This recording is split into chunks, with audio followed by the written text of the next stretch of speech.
सभी को प्रातःकालीन ओम शांति। आज है सतगुरुवार, दिनांक 23 मार्च 2023। आज की मुरली में बाप दादा बोले, मीठे बच्चे, देही अभिमानी बनो तो पुराने जगत से नाता तोड़ने और नए जगत से नाता जोड़ने की खूबी सहज आ जाएगी। एक बाप से लव जुट जाएगा। प्रश्न: किन बच्चों का बुद्धि योग पारलौकिक माता पिता से सदा जुटा हुआ रह सकता है? यह है बाबा का आज का प्रश्न। उत्तर में बाबा कहते हैं, जो जीते जी मरकर ईश्वरीय सर्विस पर तत्पर रहते हैं, गृहस्थ व्यवहार में रहते भी सभी का बुद्धि योग बाप से जुड़ाने की सेवा करते हैं। बाप से जो रोशनी मिली है वह दूसरों को देते हैं। स्वर्ग का मालिक बनाने के लिए पावन बनने की युक्ति बताते हैं। उनका बुद्धि योग स्वतः बाप से जुटा रहता है। क्या कहा बाबा ने कि जो जीते जी मरकर ईश्वरीय सर्विस पर तत्पर रहते हैं, गृहस्थ व्यवहार में रहते भी सभी का बुद्धि योग बाप से जुड़ाने की सेवा करते हैं। बाप से जो रोशनी मिली है वह दूसरों को देते हैं। स्वर्ग का मालिक बनाने के लिए पावन बनने की युक्ति बताते हैं। उनका बुद्धि योग स्वतः बाप से जुटा रहता है। गीत है, कौन है पिता कौन है माता। यह बिल्कुल ही नया गीत है। ओम शांति। गीत का अर्थ क्या है? कहते हैं, जगत के लौकिक माता पिता को, मित्र संबंधियों आदि सबको छोड़ो और बुद्धि योग अपने सच्चे माता पिता जो सृष्टि के रचयिता हैं उनसे लगाओ। यह जो माता पिता मित्र संबंधी आदि हैं उनसे अब नाता तोड़ना है और एक से नाता जोड़ना है। उनको भी माता पिता कहा जाता है। तुम माता पिता, हम बालक तेरे, तेरी कृपा से सुख घनेरे। वह सब एक को कहते हैं। वह लौकिक माँ बाप तो सबके अलग अलग हैं। यह सारे भारत अथवा सारी दुनिया का माता पिता है।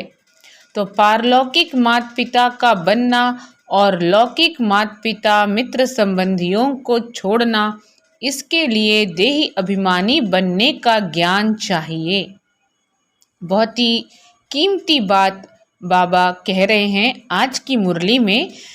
तो पारलौकिक माता पिता का बनना और लौकिक माता पिता मित्र संबंधियों को छोड़ना, इसके लिए देही अभिमानी बनने का ज्ञान चाहिए। जब तक देही अभिमानी नहीं बनते हैं तब तक छूटना बड़ा मुश्किल है। इस पुराने जगत से नाता तोड़ना है और नए जगत से नाता जोड़ना है। यही खूबी है। हद के एक घर से नाता तोड़ हद के दूसरे घर से नाता जोड़ना तो बहुत सहज है। हर जन्म में तोड़ना और जोड़ना होता है। एक माता पिता मित्र संबंधियों को छोड़ दूसरा लिया। एक शरीर छोड़ा तो फिर माता पिता मित्र संबंधी गुरु आदि सब नए मिलते हैं। यहाँ तो है जीते जी मरने की बात। जीते जी पारलौकिक माता पिता की गोद में आना है। इस कलयुगी जगत के माता पिता आदि सब को भुलाना है। यह बाप तो है, फिर माता भी कैसे है? यह बाप तो है, फिर माता भी कैसे है? बाबा पूछ रहे हैं। यह बाप भी है, माता भी है। यह है गुह्य बात। बाप यह शरीर धारण कर इनसे फिर अपना बच्चा बनाते हैं, परंतु कई बच्चे यह बात घड़ी घड़ी भूल जाते हैं। अज्ञान काल में कभी माँ बाप को भूलते नहीं हैं। इस माँ बाप को भूल जाते हैं क्योंकि यह है नई बात। इस माता पिता से बुद्धि योग जोड़ना है, फिर सर्विस में तत्पर रहना है। जैसे बाप को सर्विस का फुरना रहता है, ऐसे बच्चों को भी रहना चाहिए। फुरना माना बहुत अंदर से चाह। कहते हैं भगवान को फुरना हुआ नई दुनिया रचे, तो यह कितना बड़ा फुरना है। बेहद के बाप को बेहद का फुरना रहता है, सबको पावन बनाना है, यानी फिक्र रहता है, चाहना रहती है। उस पावन दुनिया स्वर्ग के लिए राजयोग सिखाना है। कितने को सिखलाना है, सबका बुद्धि योग बाप के साथ जोड़ना है। यही धंधा हम बच्चों का है। बाप कहते हैं गृहस्थ व्यवहार में रहते तुम बच्चे सर्विस करके दिखाओ। सन्यासियों को फुरना रहता है, हम कोई को काग विष्टा समान सुख से छुड़ावें, पवित्र बनाएं। उन पर भी रेस्पॉन्सिबिलिटी रहती है। किसको वैराग्य दिलाए, पवित्र बनाएं। वह समझते हैं घर बार छोड़ना है, ये नहीं समझते कि पतित दुनिया को छोड़ना है। वह क्या सोचते हैं, सिर्फ घर बार ही छोड़ना है, ये नहीं जानते समझते कि पतित दुनिया को भी छोड़कर जाना है। कहते हैं ना, अब घर जाना है। तो सन्यासियों को ये नहीं पता रहता है कि अब तो दुनिया को भी छोड़ना है। यह तो जब बाप आकर पावन दुनिया का साक्षात्कार कराते हैं, तब हम पतित दुनिया से नाता तोड़ते हैं। फिर भी वह अपने को जवाबदार समझ घर बार छोड़ कितने को वैराग्य दिलाकर पवित्र बनाते हैं। क्या कहा बाबा ने कि यह तो जब बाप आकर पावन दुनिया का साक्षात्कार कराते हैं, तब हम पतित दुनिया से नाता तोड़ते हैं। फिर भी वह अपने को जवाबदार समझ घर बार छोड़ कितने को वैराग्य दिलाकर पवित्र बनाते हैं। महिमा तो उन्हों की भी गाई जाती है। यह सन्यास धर्म नहीं होता तो भारत और ही काम चिता पर जलकर भस्म हो जाता। अब वह रजोगुणी सन्यास स्थापन करने वाला कौन, और यह सतो प्रधान सन्यास स्थापन करने वाला कौन, यह बाप बैठ समझाते हैं। उनका हेड था शंकराचार्य। उनका हेड कौन था? शंकराचार्य। उनके भी कितने फॉलोअर्स होंगे, लाखों करोड़ों की अंदाज में होंगे। वह पवित्र नहीं होते तो उनकी प्रजा भी वृद्धि को नहीं पाती। तो यह सन्यासियों ने भी अच्छा ही किया है। पहले नंबर में देवताएं गिने जाते हैं, दूसरे नंबर में सन्यासी, यानी फर्स्ट नंबर किसको मिलता है? देवताओं को, उसके बाद सन्यासी। पर ऊंचते ऊंच कौन है? भगवान। सारा मदार है ही पवित्रता पर। दुनिया को पवित्र से अपवित्र, फिर अपवित्र से पवित्र बनना ही है। सत्युग से लेकर जो भी ड्रामा में पास्ट हुआ है वह नूंद है। भक्ति मार्ग में साक्षात्कार आदि जो कुछ होता है, सेकंड बाय सेकंड वह फिर कल्प बाद होगा। ड्रामा में यह सब नूंद है। ड्रामा का चक्र को समझना है। ऐसे नहीं बैठ जाना है कि ड्रामा में जो होगा। ड्रामा में एक्टर्स तो सब हैं, तो भी हर एक अपनी आजीविका के लिए पुरुषार्थ जरूर करते हैं। हर एक अपनी आजीविका के लिए पुरुषार्थ जरूर करते हैं। पुरुषार्थ बिगड़ रह न सकें। भल कई मनुष्य समझते भी हैं यह नाटक है, हम परम धाम से आए हैं पाठ बजाने, परंतु विस्तार से समझा नहीं सकते हैं। पहले किस धर्म वाले आते हैं, सृष्टि कैसे रची जाती है जानते नहीं। सृष्टि नहीं रची जाती है, वह पुरानी सृष्टि को बाप आकर नया बनाते हैं। यह मालूम न होने के कारण उन्होंने प्रलय दिखाकर फिर नई सृष्टि दिखा दी है। बाप आकर इन बातों की रोशनी देते हैं। बाप क्या करते हैं? आकर के सृष्टि के आदि मध्य अंत के बारे में रोशनी देते हैं। फिर तुम भी औरों को रोशनी देने के रिस्पॉन्सिबल हो। कितनी सर्विस है। जैसे बाप ने तुमको मुक्ति जीवन मुक्ति में आने का मार्ग बताया है, जिस मार्ग के लिए ही आधा कल भक्ति मार्ग में ठोकरें खाई हैं, तो बेहद के बाप को फुरना रहता है कि हम अपनी सैल्वेशन आर्मी की वृद्धि कैसे करें, सभी को रास्ता कैसे बताएं। हम कौन सी आर्मी हैं? हम सैल्वेशन आर्मी हैं। तुम बच्चे सबको बताओ कि बाप आया हुआ है राजयोग सिखलाने। कल्प पहले मुआफिक, कल्प पहले जैसे बाबा आए थे हूबहू वैसे ही अभी रिपीट हो रहा है, जिसको ही शिवाय नमः कहते हैं, जो है सभी से ऊंचते ऊंच परम धाम में रहने वाला। हम सभी आत्माएं भी वहाँ निवास करती हैं। आत्मा को हमेशा इमॉर्टल कहा जाता है। इमॉर्टल मतलब वह कभी मर नहीं सकता, वह कब जलती मरती नहीं। हर एक आत्मा में पार्ट भरा हुआ है। अपनी आत्मा को देखो, वह जो मुख्य है उनको देखो। झाड़ को जब देखा जाता है तो मुख्य फाउंडेशन और टाल टालियों को भी देखा जाता है। पत्ते तो अथाह होते हैं, उनको गिनती नहीं किया जा सकता, टाल टालियाँ गिनती कर सकते हैं। तो बरोबर इस झाड़ में फाउंडेशन हम देवी देवताओं का है। अभी फाउंडेशन ही सड़ गया है, जैसे बेनियन ट्री झाड़ का फाउंडेशन सड़ गया है।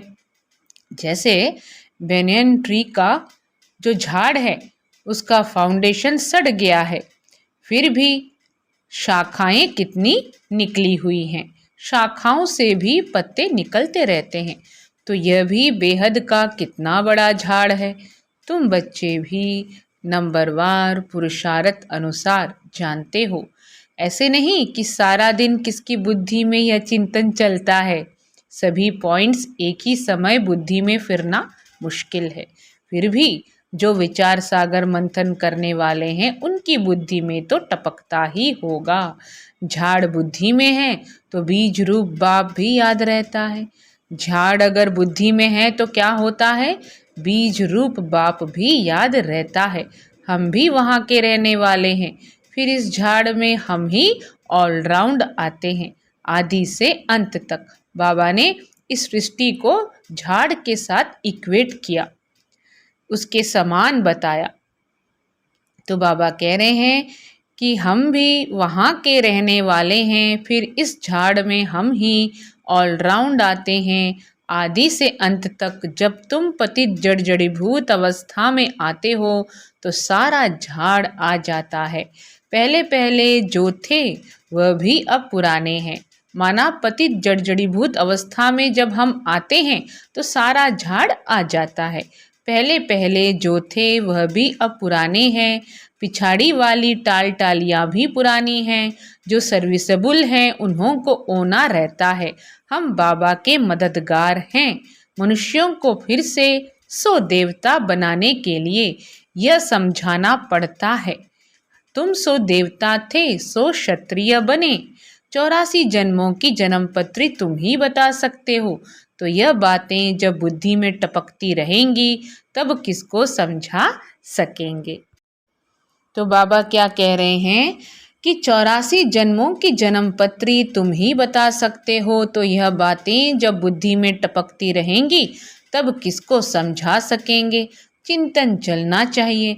हम बच्चे बाबा के साथ मददगार हैं, तो बुद्धि में आना चाहिए कि हम किसको ड्रामा का राज कैसे समझाएं, उन्हों का योग बाप के साथ कैसे जुटाएं, मनुष्य से देवता बनाने का पुरुषार्थ कराएं, अर्थात बाप से बेहद का वर्षा लेने का मार्ग बताएं।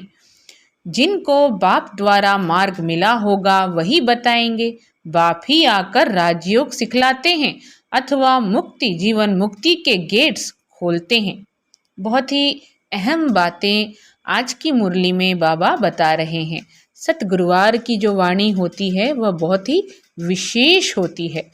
चिंतन चलना चाहिए। हम बच्चे बाबा के साथ मददगार हैं, तो बुद्धि में आना चाहिए कि हम किसको ड्रामा का राज कैसे समझाएं, उन्हों का योग बाप के साथ कैसे जुटाएं, मनुष्य से देवता बनाने का पुरुषार्थ कराएं, अर्थात बाप से बेहद का वर्षा लेने का मार्ग बताएं। जिनको बाप द्वारा मार्ग मिला होगा वही बताएंगे। बाप ही आकर राजयोग सिखलाते हैं अथवा मुक्ति जीवन मुक्ति के गेट्स खोलते हैं। ऐसे सारा दिन विचार सागर मंथन करना चाहिए और स्वभाव भी बहुत मीठा धारण करना है। किसके भाव स्वभाव में जलना व मरना नहीं है, सहन करना है, अपनी सर्विस करनी है। जितना हो सके सर्विस में टाइम देना चाहिए। अपने से पूछना है। हम बाबा बाबा कहते हैं, बाबा को तो बेहद सर्विस का होना रहता है। मैं बाबा का बच्चा क्या कर रहा हूँ? मुझे कितनी सर्विस करनी चाहिए? टाइम तो बहुत मिलता है, तरस पड़ना चाहिए। बेचारे सभी बाप से बिछुड़े हुए हैं, धक्का खाते रहते हैं, पाप करते रहते हैं, बाप से बेमुख कर सबको मुंझाते रहते हैं, बाप से बेमुख कर सबको मुंझाते रहते हैं। तुम ब्राह्मणों का काम ही है सबको ज्ञान सुनाए सम्मुख लाना। क्या कह रहे हैं? बाप से बेमुख कर सबको मुंझाते रहते हैं। तुम ब्राह्मणों का काम ही है सबको ज्ञान सुनाए सम्मुख लाना। तुम ब्राह्मण हो गीता के भगवान के सच्चे सच्चे बच्चे। तुमको अथॉरिटी मिली हुई है। तुम्हारी बुद्धि में गीता का ही ज्ञान है। जो समझा नहीं सकते उनको हम ब्राह्मण नहीं कह सकते, हाफ कास्ट व क्वार्टर कास्ट कहेंगे। नाम ब्राह्मण है, धंधा शूद्र पने का करते हैं, बुद्धि शूद्र पने की है। अजमेर में पुष्करनी ब्राह्मण रहते हैं तो वह गीता शास्त्र आदि सुनाने वाले होते हैं। उन्हों का धंधा ही यह है। धामा खाना उनका काम नहीं है, धामा खाना उनका काम नहीं है। उनका सिर्फ काम है शास्त्र सुनाए दक्षिणा लेना। अब तुम हो सच्चे सच्चे ब्राह्मण, बेहद बाप के बच्चे। अब तुम हो सच्चे सच्चे ब्राह्मण, बेहद बाप के बच्चे। प्रजापिता ब्रह्मा बेहद प्रजा का बाप है ना। प्रजापिता ब्रह्मा क्या है? बेहद प्रजा का बाप है ना। और शिव बाबा है सभी आत्माओं का बाप। उनका निवास स्थान है परम धाम में। वही पतितों को पावन बनाने वाला है, इसलिए सारी दुनिया उनको याद करती है। तो बाबा कह रहे हैं जो पुष्करनी ब्राह्मण हैं उन्हों का धंधा क्या है? गीता शास्त्र सुनाना और दक्षिणा लेना। पर हमारे बाबा का क्या काम है? वो हम बच्चों को पतित से पावन बनाकर घर वापस ले जाते हैं और हथेली पर स्वर्ग लाते हैं। अब तुम तो हो सच्चे सच्चे ब्राह्मण, बेहद बाप के बच्चे। प्रजापिता ब्रह्मा बेहद प्रजा का बाप है ना। और शिव बाबा है सभी आत्माओं का बाप। उनका निवास स्थान है परम धाम में। वही पतितों को पावन बनाने वाला है, इसलिए सारी दुनिया उनको याद करती है। ओ गॉड कहते हैं तो निराकार ही बुद्धि में आता है, परंतु गुरुओं की जंजीरों में फंसे हुए हैं। जिन देवताओं की पूजा करते हैं उनके ऑक्यूपेशन का पता नहीं है। वह भी जैसे गुड्डे गुड़ियाँ समझ पूजा करते हैं, वह भी जैसे गुड्डे गुड़ियाँ समझ पूजा करते हैं। ऑक्यूपेशन जानते नहीं, इसलिए गुड़ियों की पूजा कहा जाता है। तो कितना फर्क रहता है, ढेर के ढेर मूंझे हुए हैं। देवताओं की सूरत और सीरत, मनुष्य की सूरत और सीरत में दिन रात का फर्क है। मनुष्य गाते हैं आप सर्वगुण संपन्न, 16 कला संपूर्ण, और हम नीच पापी। अगर ऐसा कहते हैं तो भला उनको ऐसा बनाने वाला कौन था? अभी तो बरोबर नरक है, फिर स्वर्ग का मालिक क्या हम बन सकते हैं?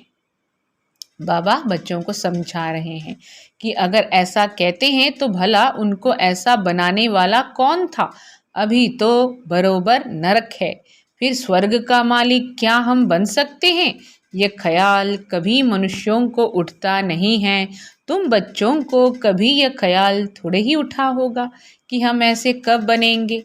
सिर्फ भक्ति करते रहे। अभी तुम जानते हो हमको सो देवता बनना है, राजधानी में ऊंच पद पाना है, इसलिए पुरुषार्थ करते हैं।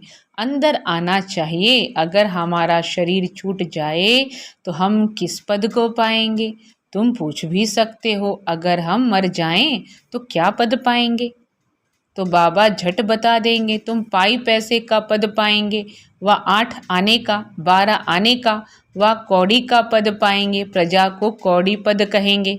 प्रजा को क्या कहेंगे? कौड़ी पद। दिल दर्पण में अपनी शक्ल देखो, कोई बंदरपना तो नहीं है। अशुद्ध अहंकार है नंबर 1। काम क्रोध को भी जीत लेवे, परंतु देह अभिमान है पहला नंबर दुश्मन। देही अभिमानी बनने से ही फिर और विकार ठंडे होंगे। देही अभिमानी तब बने जब बाप के साथ लव जुटे। बहुत ही इम्पोर्टेंट बात बाबा कह रहे हैं।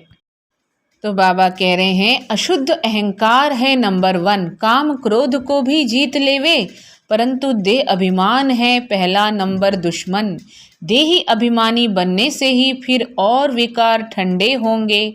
देही अभिमानी तब बने देही अभिमानी तब बने जब बाप के साथ लव जुटे।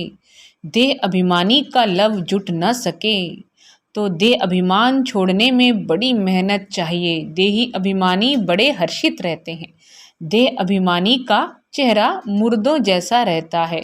तो पहली मुख्य बात है देही अभिमानी बनना, तब बाप भी मदद करेगा। निर्विकारी तो बहुत रहते हैं, परंतु मैं आत्मा हूँ, बाप की याद रहे। यह घड़ी घड़ी भूल जाता है, इसमें फेल हो जाते हैं। अशरीरी नहीं बनेंगे तो वापस कैसे जाएंगे।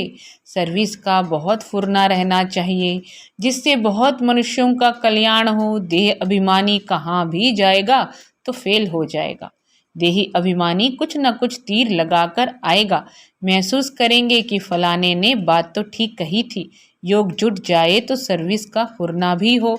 उसमें पहले पहले तो अल्फ पर समझाना है, जास्ती तीख तीख से तंग हो जाएंगे। पहले शिवाय नमः 3 तबका भी समझाना है। एक निराकारी दुनिया जहाँ परमपिता परमात्मा और आत्माएं रहती हैं, बाकी है स्थूल और सूक्ष्म वतन। स्वर्ग में लक्ष्मी नारायण का राज्य था, अब नहीं है, फिर हिस्ट्री रिपीट होगी। आगे कलयुग था, फिर सतयुग हुआ, अब फिर कलयुग की हिस्ट्री रिपीट हो रही है। बाबा कह रहे हैं स्वर्ग में लक्ष्मी नारायण का राज्य था, अब नहीं है, फिर हिस्ट्री रिपीट होगी। आगे कलयुग था, फिर सतयुग हुआ, अब फिर कलयुग की हिस्ट्री रिपीट हो रही है, तो अब फिर सतयुग की हिस्ट्री भी रिपीट होगी ना। इसमें ही मज़ा है। इसमें क्या है? मज़ा है। बहुत अच्छी पॉइंट्स हैं। अच्छा, ब्राह्मण कुलभूषण सभी बच्चों प्रति माता पिता बाप दादा का याद प्यार और गुड मॉर्निंग। रूहानी बाप की रूहानी बच्चों को नमस्ते। हम रूहानी बच्चों की रूहानी बाबा को याद प्यार और नमस्ते। धारणा के लिए मुख्य सार, किसके भाव स्वभाव में जलना मरना नहीं है। अपना स्वभाव बहुत बहुत मीठा बनाना है, सहनशील बनना है।